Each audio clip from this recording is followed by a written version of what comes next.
17 दिवस पूर्ण झालेले आहेत आणि त्या 17 पिल्लांचं वजन किती आहे ते आपण आजच्या व्हिडिओतून जाणून घेण्याचा प्रयत्न करणार आहोत. तर शेतकरी बांधवांनो, हा व्हिडिओ शेवटपर्यंत पहा.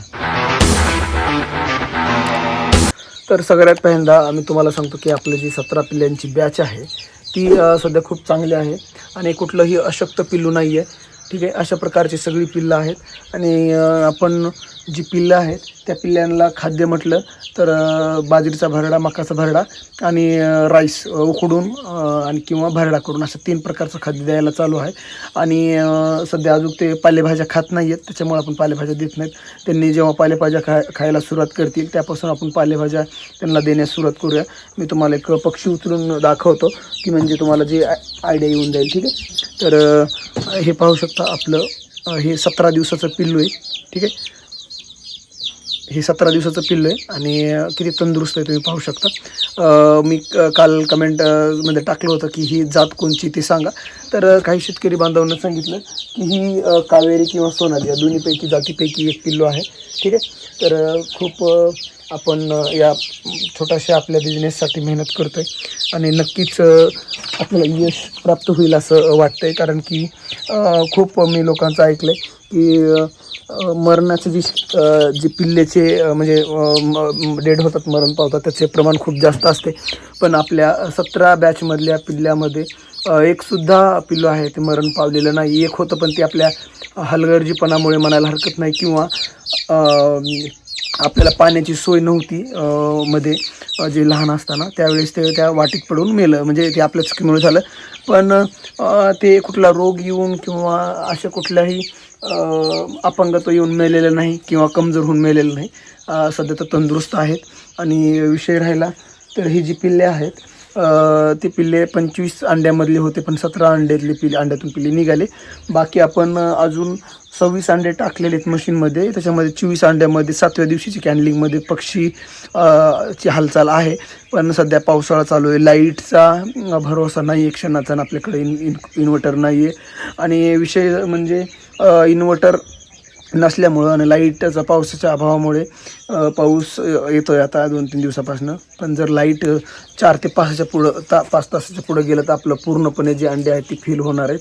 आणि बघूया आपण ती अंडे आपल्या निसर्गाच्या भरोश्यावर टाकलेले आहेत जेणेकरून लाईट येईल आणि ती पूर्ण अंडे निघले तर चांगलेच आहेत. आणि जर नाही निघाले तर मग आपण आपले ते 25 अंडे खराब होतील. मग ज्यावेळेस थोडंसं लाईट स्टेबल राहील आणि लाईट स्टेबल राहिल्यावर आणि आपण इन्व्हर्टर जर भविष्यात घेतलं तर नक्कीच आपण जे आपल्या ट्रे आहे 60 अंड्याचा ते पूर्ण 60 अंडे आपण टाकून देणार आहेत. सध्या आपल्याकडे 17 पिल्ले आहेत, तर आपण 4 महिन्यासाठी ही 17 पिल्लेच सांभाळणार आहोत. जेणेकरून नाहीत आपण गावरान पिल्लेचे बघूया बाहेरून जर कुठून घेता आले तर आपण ते एक 50 ते 60-70 पिल्लेचा स्टॉक नक्कीच आणू आणि ते सांभाळण्याचा प्रयत्न. कारण की आपल्याला दिवाळीपर्यंत आहे ते किमान 100 पिल्ल्याचं कोंबड्यांचा स्टॉक बनवायचा, जेणेकरून आपल्याला जानेवारीपासून अंडे देणारे बॅच विक्रीस येण्यास मदत होऊन जाईल. ठीक आहे, अशा प्रकारे आपला छोटासा प्लॅन आहे.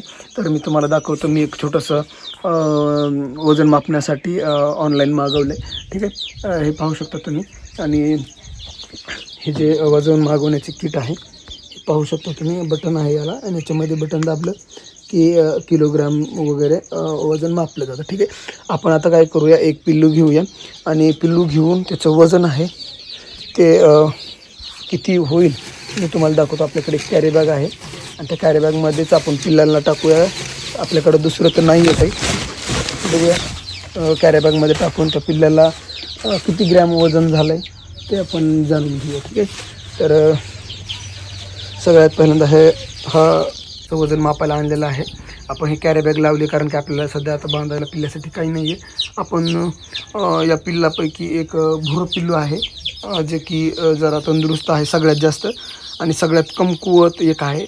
म्हणजे तो तंदुरुस्त आहे पण थोडंसं दिसायला थोडंसं कमकुवत. ठीक आहे, तर अशा प्रकारे आपण 2 पिल्ल्याचं आहे ते वजन मापून घेऊया. ठीक आहे, आणि हे खूप हे झालेत, सापडतच नाही आहेत. ठीक आहे, आपल्याला तर ट्राय करावं लागेल सापडतं आहे का.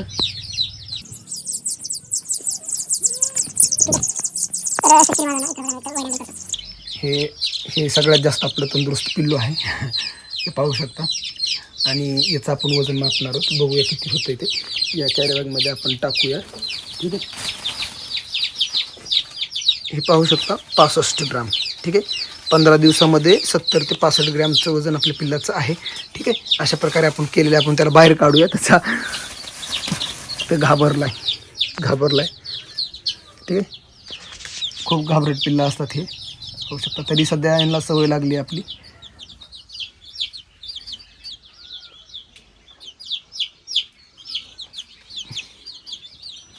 हे आपण असं इतक्या सुंदर प्रकारे थोडंसं नियोजन करण्याचा प्रयत्न केला आहे. आणि आता जो शेवटचं एखादं पिल्लू आपण चेक करूया. एकाचं 70 ग्रॅम आहे. तर मिनिमम किती पाहिजे ते सुद्धा कमेंट करून सांगा की गावरान पिल्ल्याचं 17 दिवसाच्या पिल्ल्याचं कमीत कमी वजन किती पाहिजे. ठीक, सापडत नाहीत, खूप पळत आहेत.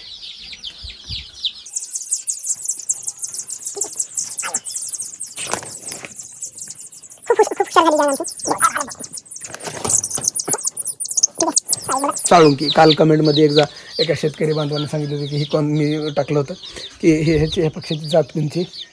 तर एका शेतकरी बांधवांनी सांगितलं ही कावेरी आहे, आपलं सॉरी साळुंकी आहे. ते ओळखू आलं नाही त्यांना. तर आपण ते परत एकदा चेक करूया किती वजन आहे.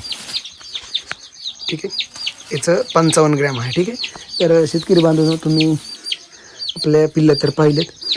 सगळे पिल्ले जे आहेत ते 50 ग्रॅमच्या पुढं आहेत म्हणायला हरकत नाही. ठीक आहे, आणि 17 दिवसाचं पिल्ल्यांचं वजन हे किती असावं हे तुम्ही मला कमेंटमध्ये नक्की सांगा. आणि मी ग्रुपवरती आपल्या शेअर पण करेल हा व्हिडिओ, आणि काही फोटोसुद्धा शेअर करेल, जेणेकरून की पिल्ल्यांचं वजन किती असावं हे आपल्याला जे की अनुभवी शेतकरी बांधव आहेत, जे की उद्योजक आहेत, त्यांनी नक्कीच मला सांगण्याचा प्रयत्न करावा की किती वजन पाहिजे. ठीक आहे, तर आजच्या व्हिडिओमध्ये एवढंच. चला तर भेटूया पुढच्या व्हिडिओमध्ये. आपण जे की आपला हा कॅलेंडर आहे, आपण 13 तारखेला अंडी टाकली होती. त्यानंतर आपण 20 तारखेला पहिली कॅन्डलिंग केली, आणि आपली तिसरी कॅन्डलिंग ही 27 तारखेला आहे. ठीक आहे, आज तारीख आहे आज 24 तारीख आहे. 24 तारीख म्हणजे आज 3 दिवसाला आपल्याला कॅन्डलिंग करायची, आणि त्यानंतर 18व्या दिवशी कॅन्डलिंग करायची. ठीक आहे, तर आपल्या 2 कॅन्डलिंग बाकी आहेत. तर बघूया रिझल्ट काय येते. लाईटच्या भरोश्यावर बघूया काय होतं ते. तर शेतकरी बांधवांना आजचा व्हिडिओ कसा वाटला कमेंट करून नक्की सांगा. तिथं चॅनलला सबस्क्राईब करा. धन्यवाद.